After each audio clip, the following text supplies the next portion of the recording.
पण सर्व उपासकांना विनंती करतो की त्यांनी देखील मंचावर यायचंय. सर्व उपासकांना त्रिसरण पंचशील घेण्यासाठी मंचावर यायचं असे मी त्यांना विनंती करतो. पंचशील बुद्ध विहार पंचशील संघ संत तुकाराम नगर या विहारातील सर्व महिला यांना मी विनंती करतो की त्यांनी मंचावर यायचंय आणि त्रिसरण पंचशील तसेच भीमस्तुती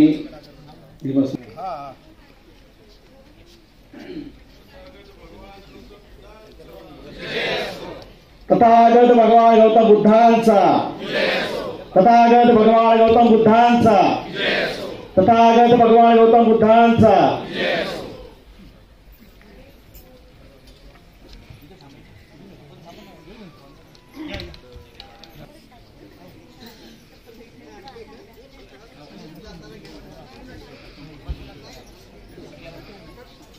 सर्व महापुरुषांना सर्वप्रथम पंचांग प्रमाण. नमामि धम्मं नमामि संघं नमामि. सुखो बुद्धानौपादो सुखासधम्मदेशना सुखा संघर्ष सामग्री समज्ञान तपो सुखो. सुखो बुद्धानौपादो सुखा सधम्मदेशना सुखा संघर्ष सामग्री समज्ञान तपो सुखो. सुखो बुद्धानौपादो सुखा सधम्मदेशना सुखा संघर्ष सामग्री समज्ञान तपो. बुद्धाचा जन्म सुखकर सतधम्म उपदेश सुखकर संघ एकता सुखकर समूह. नमो तस्स भगवतो अरहतो सम्मा संबुद्धस्स. नमो तस्स भगवतो अरहतो सम्मा संबुद्धस्स. नमो तस्स भगवतो अरहतो सम्मा संबुद्धस्स. बुद्धं शरणं गच्छामि धम्मं शरणं गच्छामि संघं शरणं गच्छामि. द्वितीयंपि बुद्धं शरणं गच्छामि द्वितीयंपि धम्मं शरणं गच्छामि द्वितीयंपि संघं शरणं गच्छामि. तृतीयंपि बुद्धं शरणं गच्छामि तृतीयंपि धम्मं शरणं गच्छामि तृतीयंपि संघं शरणं गच्छामि. पानातिपाता वैरमणि सिक्खापदं समादियामि. अदिन्नदाना वैरमणि सिक्खापदं समादियामि. कामेषु मिच्छाचारा वैरमणि सिक्खापदं समादियामि. मूसावादा वैरमणि सिक्खापदं समादियामि. सुरामेरयमज्जपमादठाना वैरमणि सिक्खापदं समादियामि. साधु साधु साधु. वनगन्धगुणोपेतं एतं कुसुमसन्तति पूजयामि मुनिन्दस्य श्रीपादसरोरुहे.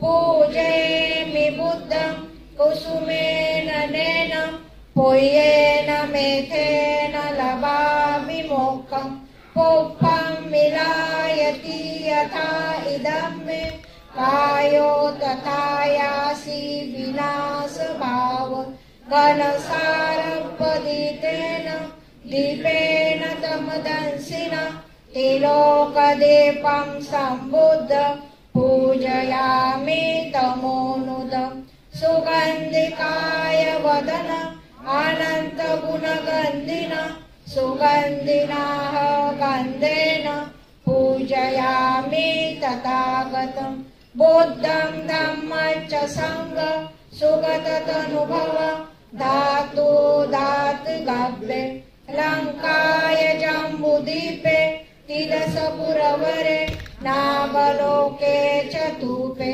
सभ्ये बुद्धस्य बिम्बे सकलदशदिशे केशलोमादिधातु वन्दे सभ्येऽपि बुद्धं दशबलतनुजं बोधिचैत्यं नमामि वन्दामि चैत्यं सब्बठानेषु प्रतिष्ठितं साररेकधातु महाबोधि बुद्धरूपं सकलं सदा सकलवेद्यं विदुरयानं देवरूपं सुजीव निर्मलचक्षुं गभीरघोषं गौरवर्णं सुकाय अभयचित्तं निभयकामं सुरतधम्मं सुप्रेम विरतराज्यं सुजननेतं भीमरावं सरामि भीमरावं सरामि भीमरावं सरामि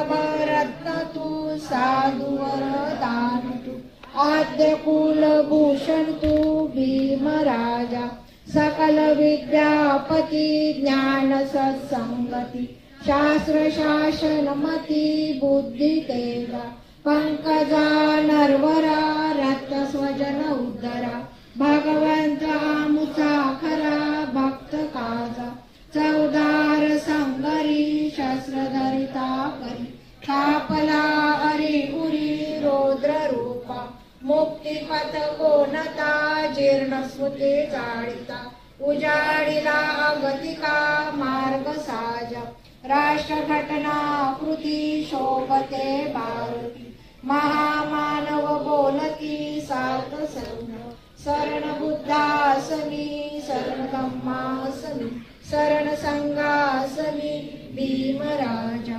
भीमराजा भीमराजा महाकारुणिक तथागत गौतम बुद्धांचा महाकारुणिक तथागत गौतम बुद्धांचा परमपूज्य डॉक्टर बाबासाहेब आंबेडकरांचा परमपूज्य डॉक्टर बाबासाहेब आंबेडकरांचा परमपूज्य डॉक्टर बाबासाहेब आंबेडकरांचा जय भीम. जगद्वंदनीय जगद्गुरु महाकारुणिक तथागत भगवान गौतम बुद्ध विश्वरत्न बोधिसत्व डॉक्टर बाबासाहेब आंबेडकर यांच्या आचारांना विचारांना अभिवादन करून आणि ज्या ज्या महापुरुषांनी महामातांनी संतांनी बहुजन समाजाला गुलामीतून मुक्त केलं त्या सर्व मातांना संतांना अभिवादन करून आजच्या या कार्यक्रमाला आपण सुरुवात करणार आहोत. मी या कार्यक्रमाचं अध्यक्षस्थान आयुष्यमान भाऊसाहेब डोळस जे बौद्ध समाज विकास महासंघ पिंपरी चिंचवडचे अध्यक्ष आहेत त्यांनी स्वीकारावं अशी मी त्यांना विनंती करतो.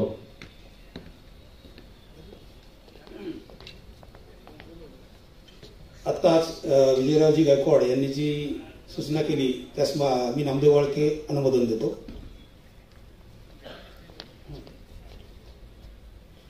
भाऊसाहेब डोळस.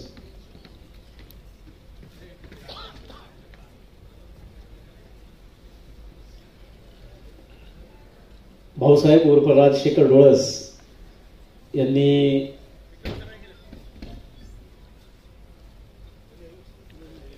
मी कार्यक्रमाच्या सुरुवातीला आपण सर्व महापुरुष आणि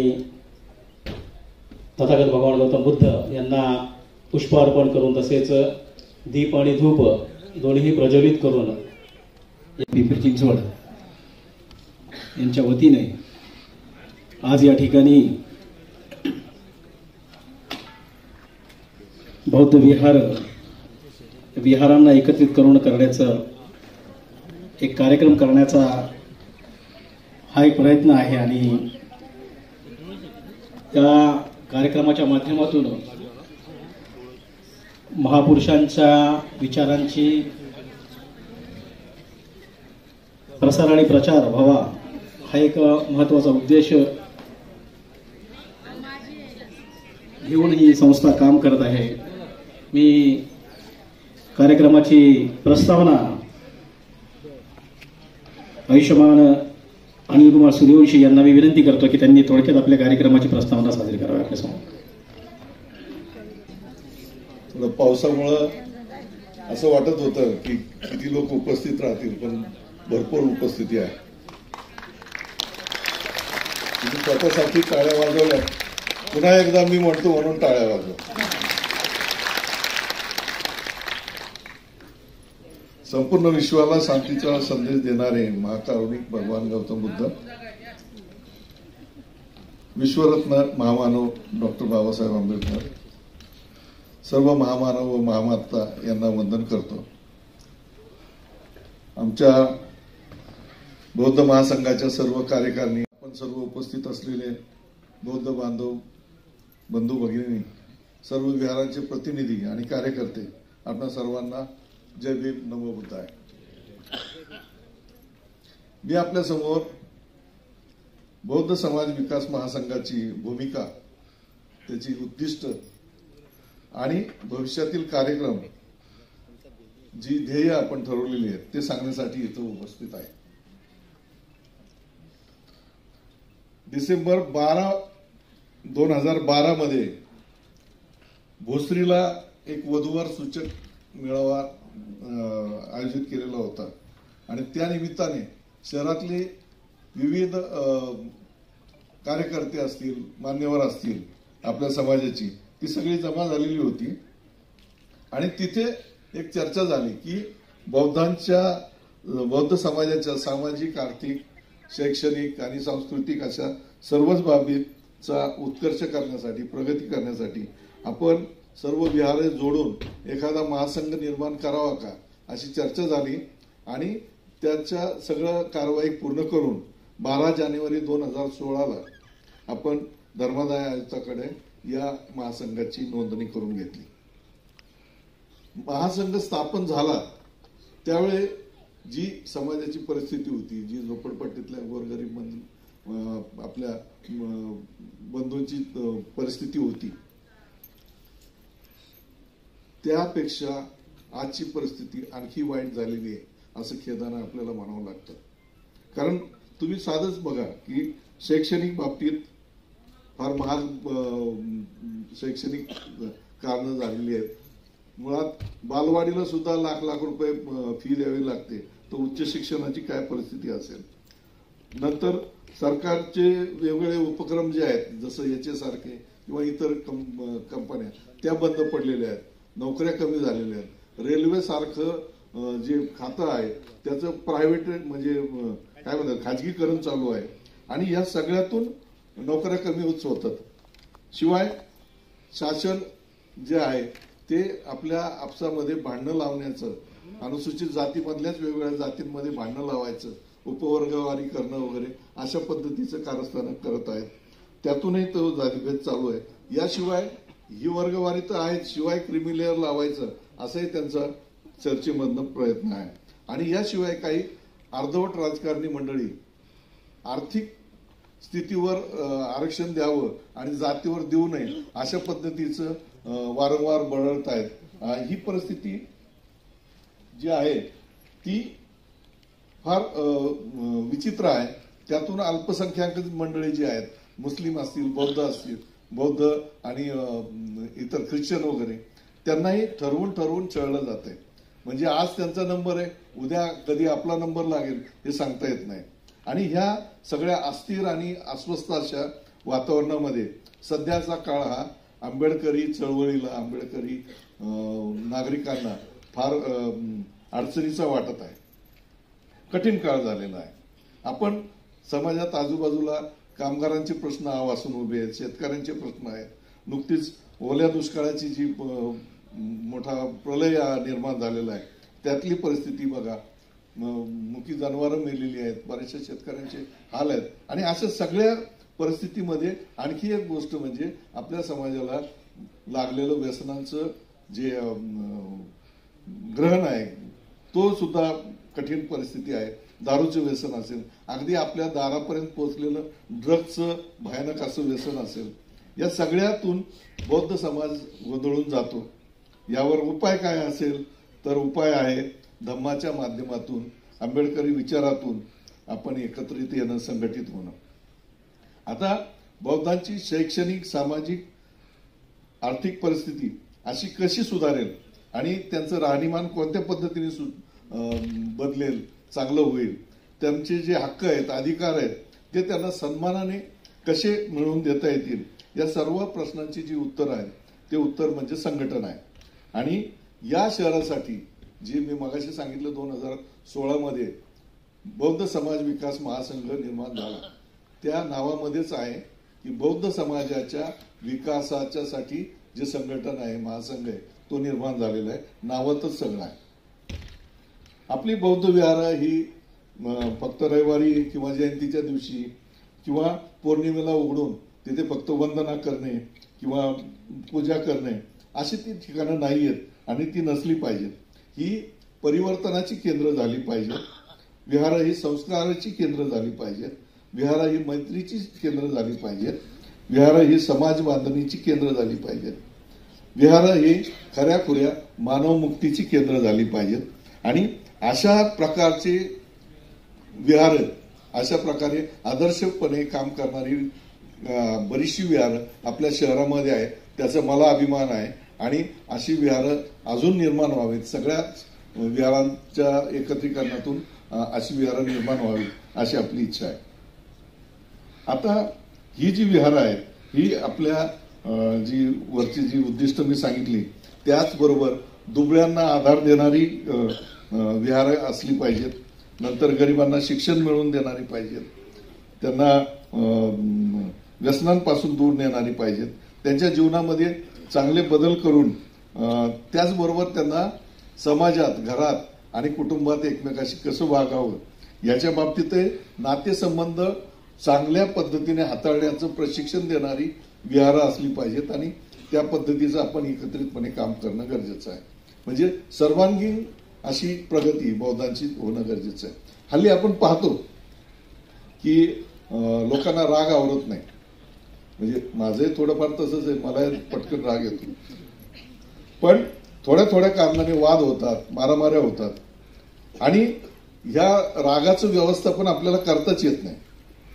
नकार सुद्धा आपल्याला पचवता येत नाही. हल्लीच्या पिढीला तर नकार पचवताच येत नाही. तुम्ही तुमच्या मुलांच्या बाबतीतले उदाहरणं लक्षात घ्या.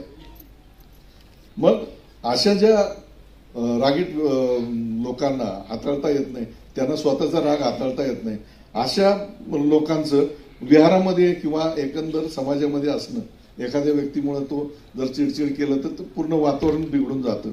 त्याच्यासाठी पण मग काय होतं की बऱ्याच वेळा आपण स्वाभिमानाने आहे, मी फार स्वाभिमानी आहे असं जेव्हा म्हणतो तेव्हा ते हळूहळू हेकेखोरपणाकडे आपण कसे जातो हे आपल्या लक्षात येत नाही. हे बऱ्याच विहारांमध्ये, बऱ्याच ठिकाणी, बऱ्याच संघटनांमध्ये होतं. आणि बऱ्याच वेळा काय होतं की आपण एखादं काम करतोय आणि काम करताना एखादी व्यक्ती तुम्हाला म्हणले तुम्हाला काय कळत नाही, तुम्ही बाजूला बसा. तर आपण थोडा विचार केला पाहिजे की हे वाक्य तुम्हाला काय कळत नाही, तुम्ही गप्प बसा, हे वाक्य आपल्याला घरात दर दिवसाआड ऐकायला मिळतंच की त्याचं एवढं काय वाईट वाटून घ्यायचं. आपल्या घरामध्ये कुणी ना कुणी आपल्याला हे बोलत असतं. आता बरीच लोक हसतात, त्यांच्या लक्षात आलंय. तर आपण थोड्या गोष्टी सोडून द्यायचा तो पण प्रयत्न केला पाहिजे. आता काल परवा एक भाषण ऐकलं मी, त्याच्यात ऐकलं की धर्मादाय आयुक्ताकडे धार्मिक संस्थांच्या ज्या तक्रारी आहेत, भांडणं आहेत किंवा केसेस आहेत, त्या सगळ्यात जास्त केसेस या बौद्ध विहारांच्या आहेत. किती आनंद वाटला ना ऐकून. का असं होतंय? म्हणजे बौद्ध विहारांचे भांडणं असे एवढ्या प्रमाणात होतात. आपण बौद्ध धर्माचं पालन करतो, जगाला शांतीचा संदेश देणाऱ्या बौद्धाच्या तत्वज्ञानाप्रमाणे आपलं आचरण अपेक्षित आहे. असं असताना बरं समोरची व्यक्ती आणि आपण म्हणजे जो दुसरा ग्रुप असेल किंवा पहिला ग्रुप असेल या दोघांचा उद्देश काय आहे? धम्म प्रचार करायचा, धम्माप्रमाणे आचरण करायचं, तरी सुद्धा भांडणं होतात. आणि ह्याचं आपण कसं काय समर्थन करू शकतो हे मला लक्षात येत नाही. म्हणजे आपण पुन्हा प्रत्येकाने आपलं आत्मपरीक्षण करावं. कुठं जिथं वाद असतील तिथं इतरांनी कुणीतरी मध्यस्थी करून ते संपवले पाहिजेत, ही कळकळीची विनंती आहे. शहराच्या दृष्टीने ते एक म्हणजे चांगली गोष्ट होणार आहे. सत्याचा व हा आपला जो बौद्ध धम्म आहे तो म्हणजे जगण्याची आदर्श पद्धती जी आहे, सत्याचा व प्रेमाचा मार्ग आहे. असे असताना आपण भांडणं करणं आणि कोर्ट कचऱ्यामध्ये आपला वेळ आणि पैसा घालवणं, तोच जो पैसा आपल्या चांगल्या निर्मितीसाठी झाला तर फार चांगली गोष्ट आहे. आता एकत्र येणं हाच त्याच्यासाठी एक चांगला मार्ग आहे. म्हणजे आता माझं आणि महासंघाच्या सगळ्यांच्या वतीने मी सांगतो की आम्ही अपील करतोय, प्रत्येक आमचे पत्रकार सुद्धा आहे, आमच्या म्हणण्यापेक्षा आपल्या याच्यात आहे की तुम्ही ज्या संस्थेमध्ये काम करताय, ज्या विहारामध्ये काम करताय, ज्या पदावर काम करताय ते करत राहा. मात्र वरच्या लेवलला शहराच्या पातळीवर समाजाच्या भल्यासाठी, समाजाचं कल्याण व्हावं याच्यासाठी आपण एकत्रितपणे मोठे कार्यक्रम घेण्यासाठी म्हणून एकत्र येणं आणि त्याच्यासाठी तुम्ही महासंघाचा सभासद होणं हे गरजेचं होणार आहे. काल माझी संजय उबाळे सरांशी बोलणं झालं. त्यांनी विविध आपल्याला जे एकत्र यायचं विहारांच्या माध्यमातून तर त्यांचे ग्रुप कसे असावेत, त्यांचं ऍडमिनिस्ट्रेशन कसं असावं, त्याची यंत्रणा किंवा नेटवर्क कसं असावं त्या बाबतीत ते बोलतीलच. मुळातच या ठिकाणी आता माझ्यानंतर विहारांचे जे प्रतिनिधी आहेत, आपण निवडकच आहेत कारण आपल्याला वेळेचं बंधन आहे, निवडक लोकांनाच आपण बोलायला सांगणार आहे प्रतिनिधींना. त्यांना विनंती आहे की विहार संघटन काळाची गरज, मी पुन्हा विषय सांगतो, विहार संघटन काळाची गरज या विषयावरच तेही फक्त 3 ते 4 मिनिटं आपण बोलणार आहोत. त्याची नावं पण फायनल झालेली आहे आणि त्या संघटन या विषयावर आपल्याला बोलायचं आहे. आता संघटनाच्या बाबतीत राष्ट्रसंत तुकडोजी महाराज यांनी त्यांच्या ग्रामगीतेमध्ये एक लिहिलेलं आहे, हत्तीस आवरी गवती दोर, मुंग्याही सापास करती जर्जर, रानकुत्रे संगोटवणी हुशार, व्याघ्र सिंहासी पाडती. म्हणजे ज्यावेळी काही गवताच्या काड्या एकत्र येऊन त्याचा दोर तयार होतो त्यावेळी ते हत्तीला देखील आवर घालतात. मुंग्या ज्यावेळी संघटित होतात त्यावेळी त्या सापाला देखील जर्जर करून सोडतात. रानकुत्रे एकत्र आले तर ते व्याघ्र म्हणजे वाघ आणि सिंहाला देखील भारी पडतात. आता आपण संघटना म्हणजे काय, तर संघटना म्हणजे साधी गोष्ट आहे, साधी सोपी व्याख्या त्याची. ज्यावेळी समान विचारांनी प्रेरित होऊन लोक एकत्र येतात, एकत्र बसून काहीतरी ध्येय ठरवतात व त्याप्रमाणे वाटचाल करण्यासाठी लोकांचा जो एक गट तयार होतो त्यालाच संघटना म्हणतात, त्यालाच विहार म्हणतात आणि त्यालाच महासंघ पण म्हटलं पाहिजे. आता महासंघ निर्माण करताना बरीचशी मंडळी इथे आहेत, काही लोक समोर बसले आहेत. त्यावेळेसची जी मंडळी होती त्यांनी आपली ध्येय ठरवली होती आणि ध्येय काय होतं, ध्येयामध्ये आपण बौद्ध समाजाच्या सामाजिक, सांस्कृतिक, शैक्षणिक, क्रीडा, कला, वैद्यकीय, उद्योजकता, महिला इत्यादी सगळ्या क्षेत्रांचा विचार करून आपण ती उद्देशांची यादी केलेली होती. त्यातले फक्त ठराविकच सांगतो, सगळे सांगायला आपल्याला वेळ नाही. मनुष्य मात्राच्या विकासासाठी बौद्ध धर्माच्या शिकवणीनुसार कार्य करणे हे एक महत्वाचं कार्य, आपलं महत्वाचं उद्दिष्ट आहे. मनुष्य मात्राच्या विकासासाठी बौद्ध धर्माच्या शिकवणीनुसार कार्य करणे. नंतर प्रत्येक बौद्ध व्यक्तीमध्ये सामाजिक बांधिलकी निर्माण करणे.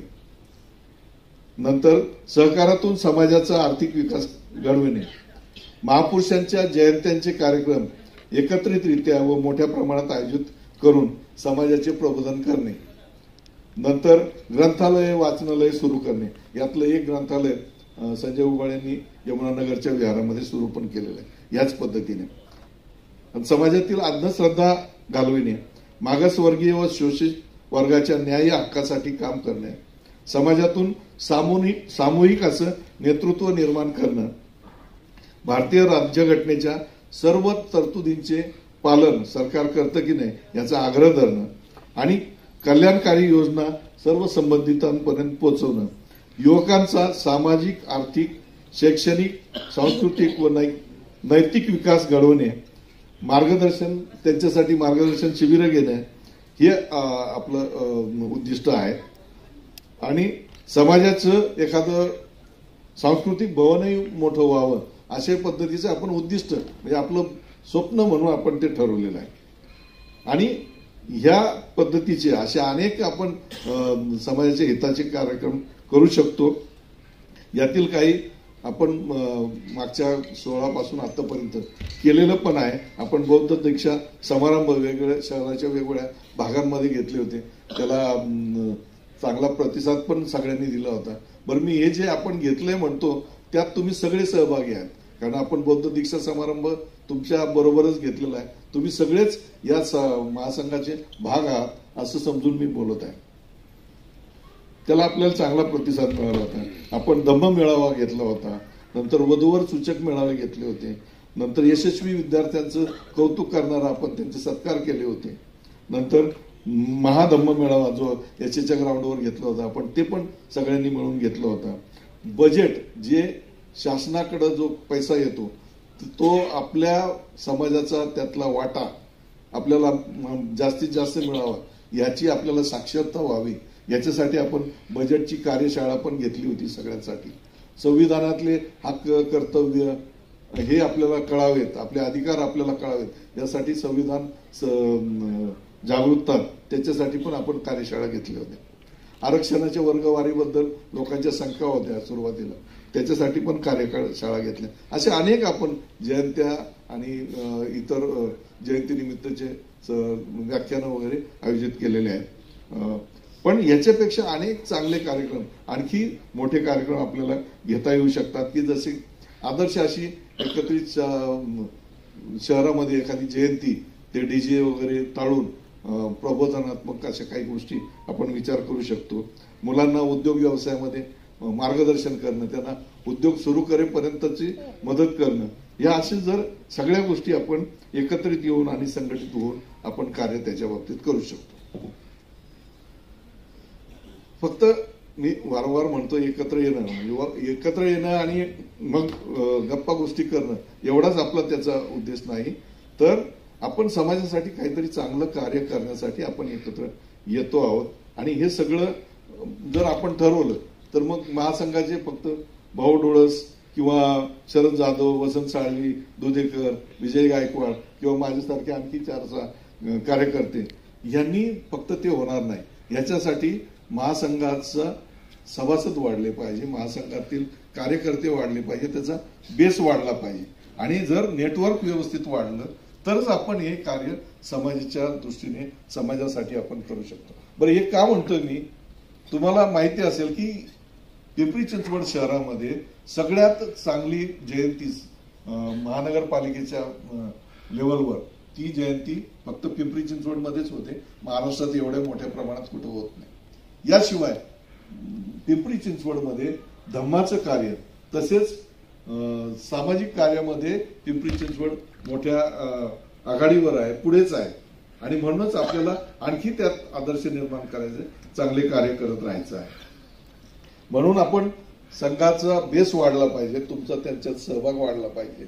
तुम्ही फक्त उपस्थित राहण्याऐवजी त्या नियोजनामध्ये तुमचा सहभाग असणं गरजेचं आहे. आणि त्यात विशेष म्हणजे तरुणींनी तिथं पुढे येऊन कार्य करण्यासाठी पुढे आलं पाहिजे. अर्थात विहाराचे सर्व कार्यकारिणी असेल, सभासद असेल, त्यांना तर आपण आमंत्रण देतोच आहे, त्यांनी सदस्य व्हावंच. पण मुलांनी यावं, म्हणजेच काय की पुढच्या पिढीला आपण एक चांगलं संस्कृती जोपासणारं, आर्थिक विकास करणारं, समाजाच्या कल्याणाचं एखादी संस्था त्यांच्या हातात देण्याचा आपल्याला आनंद वाटेल. मग यासाठी आपण सगळ्यांनी महासंघाचा भाग झालं पाहिजे. नवनवीन कल्पना व चांगलं समाजकार्य, धम्माचं कार्य असं एकत्रित आपण करूया. मी पुन्हा एकदा सांगतो, तुमच्याशिवाय महासंघ अपुरा आहे. महासंघ अपुरा आहे. आपण सर्व जोडले गेलात तर महासंघाकडे पर्यायाने बौद्ध व्यक्तींकडे बघण्याचा, बौद्ध समाजाकडे बघण्याचा इतरांचा दृष्टिकोन बदलेल, अगदी चांगल्या पद्धतीने बदलेल. कोणाकोणाला वाटते आपण एकत्र आल्यावर आपला समाज व आपल्या स्वतःचा फायदा होईल, जरा हात वर करा. माझ्या मते या सगळ्या प्रस्तावनेचं आपण सहमत आहात. आपण आणखी होऊ शकतं, पण आपण आणखी चांगल्या पद्धतीने तुमच्या सगळ्यांच्या सहभागाने आपण चांगलं कार्य करायचं आपण हे करू. म्हणूनच आपण आपलं जे बुद्धाच्या तत्वज्ञानानुसार आपण आचरण करत राहिलो आणि जर आपण चांगलं आदर्श असं आपलं व्यक्तिमत्व, आपल्या समाजाचं व्यक्तिमत्व घडवलं तर लोक आपल्याला आपला आदर करतील, आताही करतील, आणखी आपला आदर आपल्याबद्दलचा त्यांचा वाढेल. आणि ही जी आपण म्हणलो जसं विहार ही शिक्षणाची, परिवर्तनाची, मैत्रीची आणि विशेषतः समाज बांधणीची केंद्र व्हावीत, खरीखुरी मानवमुक्तीची केंद्र व्हावीत असं होऊ शकेल. निर्णय अर्थात तुमचा आहे. तुम्हाला आपल्याला सगळ्यांचं कल्याण करायचं आहे. जय भीम, नमो बुद्धाय. भूमिका काय आहे ती आपण मांडली. खरं पाहता कार्यक्रमाची सुरुवात जी झाली आपली ती धम्मपदाने झाली आणि ती धम्मपद असं होतं की सुखो बुद्धान उत्पादो सुखा सद्धम्म देसना सुखा संगस सामग्री समगानम तपोसुखो. काय अर्थ होतो याचा? सुखद बुद्धाचा धर्म, सुखकर सद्धम्म उपदेश, सुखकर संघाची एकता जी आता इथं आहे, सुखद समूह तपस्या. कुठलाही संघ असेल किंवा कुठलाही मंडळ असेल, हे जर स्थापन करायचं असेल तर त्याला एक विशिष्ट उद्देश लागतो आणि त्या उद्दिष्ट पूर्तीसाठी मनुष्यबळ लागतं.